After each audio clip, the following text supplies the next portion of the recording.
भक्ति द्राविड़ उपजी, लाए रामानंद प्रगट करी कबीर ने, सात दीप नवखंड। नमस्कार दोस्तों, मैं अविनाश दास रेशनल कबीर यूट्यूब चैनल में आप सबका हार्दिक स्वागत करता हूं। साथियों, यदि चैनल को सब्सक्राइब नहीं किए हैं तो सब्सक्राइब जरूर करें, शेयर करके अपने सभी ग्रुपों में सभी साथियों तक पहुंचाएं, बेल आइकन को प्रेस करें, ऑल नोटिफिकेशन ऑन रखें ताकि हर नया अपडेट आप तक पहुंच सके। लाइक और कमेंट जरूर करें दोस्तों। मैंने एक दोहा आपके सामने रखा है, उसका मैं संक्षेप में अर्थ करता हूं, फिर आज के प्रसंग पर चलेंगे। दोस्तों, भक्तों का कहना है कि भक्ति की परंपरा द्रविड़ में पैदा हुई। द्रविड़ का मतलब होता है साउथ इंडिया। भक्ति की परंपरा साउथ इंडिया में पैदा हुई और उस परंपरा को स्वामी रामानंद ने नॉर्थ इंडिया में लाया, अर्थात उत्तर भारत में लाया,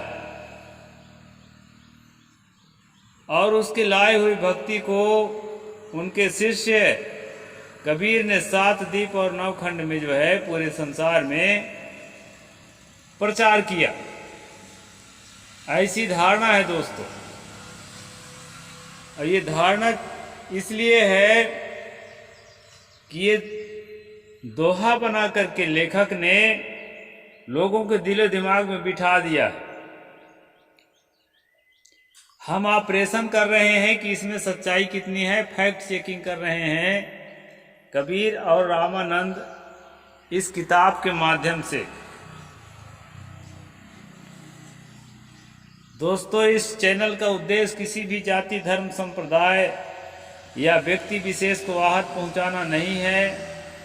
इस चैनल का उद्देश्य है तार्किक बुद्धि का विकास करना, विज्ञान सम्मत बातों को प्रमोट करना और देश को उन्नति की ओर ले जाना। इस उद्देश्य से यह चैनल है दोस्तों। कल हमने इसमें जो है देखा था कि किस तरह से कबीर पंथ में टोना टोटका, जंत्र मंत्र, लोक लोकांतर, अवतारवाद और जो है भाग्यवाद, ये सारी चीजों का किस तरह से मिलावट किया गया है, इसका हमने पिछले एपिसोड में देखा है। अब इस एपिसोड में देखेंगे दोस्तों कि किस तरह से खान पान में जो दलित वर्ग के और जो पिछड़े वर्ग के जो महात्मा होते हैं, उनके साथ खान पान में किस तरह से डिस्क्रिमिनेशन है, उसको हम इसके माध्यम से समझने का कोशिश करेंगे। लेखक यहां पर लिखते हैं कि इस ग्रंथ के लेखक जब सन 1975 में साधु समाज में आया, पूज्य श्री सनात साहिब जी अपने बारे में लिख रहे हैं, तो उस समय जाति पाति छुआछूत, ये 1975 की बात है दोस्तों, और भेदभाव अपने चरम सीमा पर थी। कुछ जाति के लोगों के हाथ का पानी तक नहीं चलता था। कुछ साधु ऐसे थे जो तथाकथित अछूत जाति के, उन्हें पंगत में अलग बैठाया जाता था। बर्तन उपलब्ध रहने पर भी उन्हें पत्तल में भोजन दिया जाता था। ये है दोस्तों कबीर पंथ का पारक सिद्धांत, जो अपने आप को सबसे निखरा हुआ, मजा हुआ, तार्किक और वैज्ञानिक बताने की कोशिश करता है। ये उसकी दशा है दोस्तों। दलित जाति के जो महात्मा हो जाते थे, सतनामी या अन्य कोई, उनके लिए जो है बर्तन रहते हुए भी उन्हें पत्तल में खाने को दिया जाता था और अलग बैठाया जाता था। सन 1975 के आसपास की बात है। फिर आगे क्या बताते हैं दोस्तों, कुछ जाति के लोगों के हाथ का पानी तक नहीं चलता था। कुछ साधु ऐसे थे तथाकथित अछूत जाति के, उन्हें पंगत में अलग बैठाया जाता था। बर्तन उपलब्ध रहने पर भी उन्हें पत्तल में भोजन दिया जाता था और उन्हें अपनी पत्तल स्वयं उठाना पड़ता था।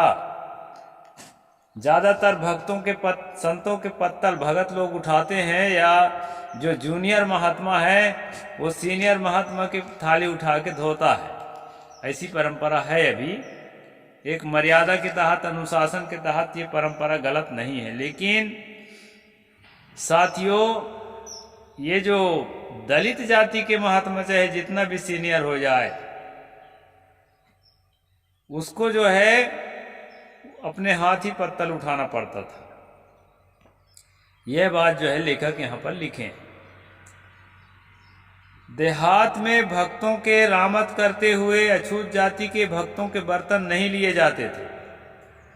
अछूतों के बर्तन तक नहीं लेते थे। मुझे लगता है आज भी लेते हैं कि नहीं लेते हैं, क्योंकि ऐसे करते करते अछूत घरों के, यानी कि दलित घरों के भगत और संत जो है सब इस नए जमाने में कबीर पंथ को त्याग दिए। अभी मेरे सामने में कबीर पंथ का विस्तार केवल और केवल ओबीसी में रह गया है, और कोई कोई एससी का, कोई कोई एसटी का एक आध आदमी जो है नाम गिनने के लिए है, और ब्राह्मण की संख्या भी कबीर पंथ में कम है। इसका कारण है साथियों, दलित और आदिवासी एक कबीर पंथ में इसलिए नहीं आते, ब्राह्मणों की संख्या नहीं होने पर ओबीसी जो है ब्राह्मणगिरी करता है। इन जातियों के साथ जो है भेदभाव करता है, उन्हें नीचा दिखाने का कोशिश करता है। इस कारण से एसटी एससी के लोग कबीर पंथ में नहीं आ पाते, और ब्राह्मण इसलिए नहीं आता कि ओबीसी के वर्चस्व होने के कारण।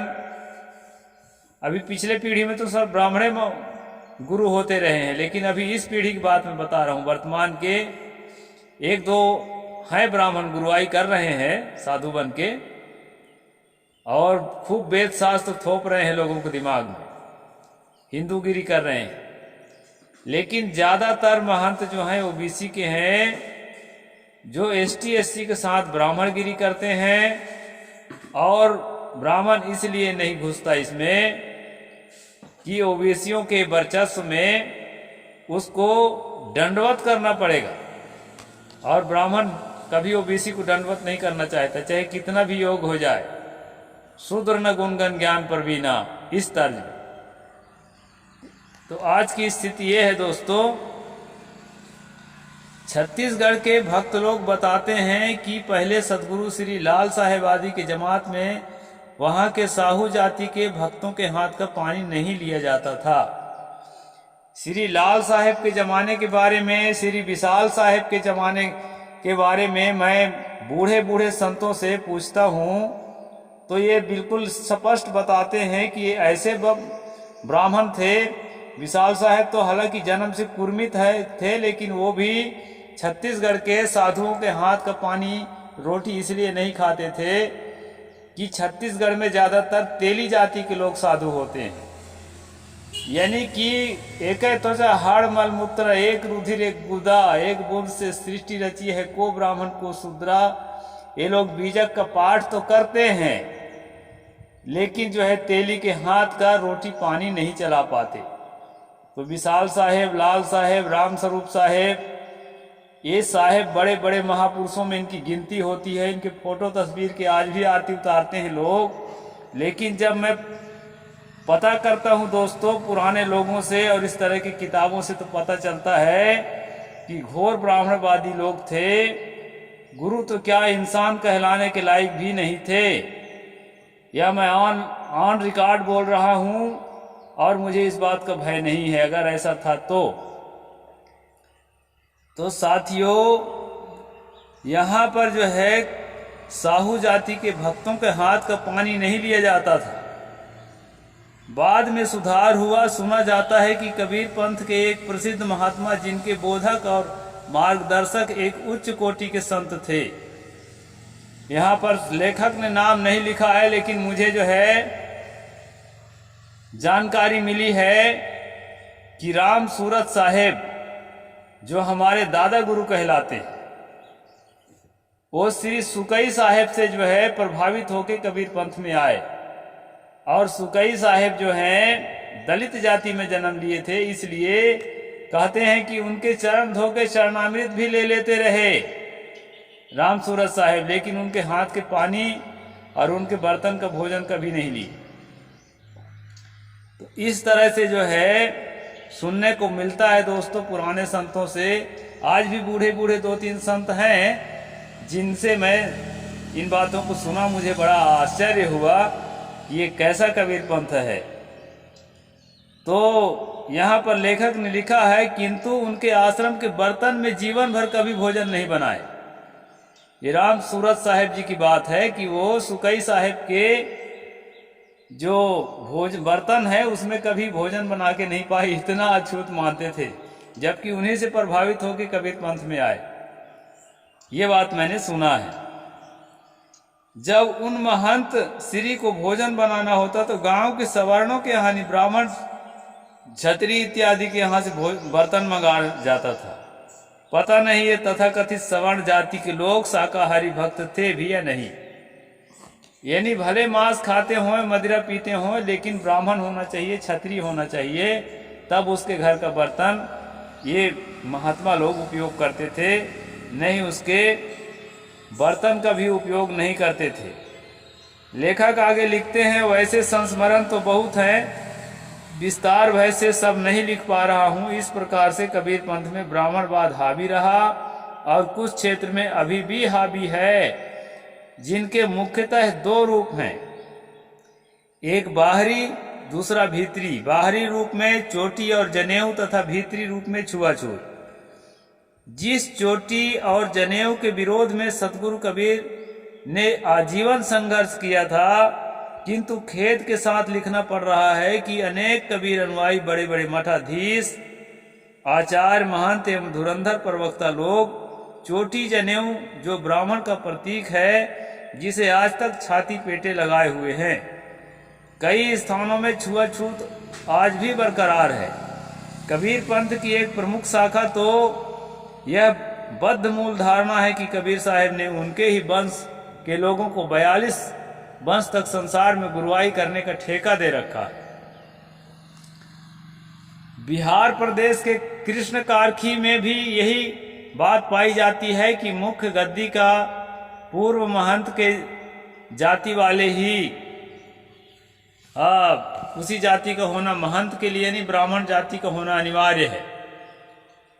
आज भी जो छुआछूत और भेदभाव कबीर पंथ में शेष है, वह इसी ब्राह्मणवाद की देन है। जिस सतगुरु कबीर ने जाति पाति छुआछूत के विरुद्ध शंखनाद किया था, उनके ही पंथ में तथाकथित अनुयायी इस जड़ता में पड़े हैं। घोर आश्चर्य का विषय है। आज के इस वैज्ञानिक युग में भी कबीर पंथ की कई शाखाओं में छुआछूत पूर्णतः समाप्त नहीं हुआ है। कुछ एक जगह तो आज भी उनके भंडार में ब्राह्मण, क्षत्रिय और कुर्मी जाति के अतिरिक्त दूसरे प्रवेश नहीं कर सकते।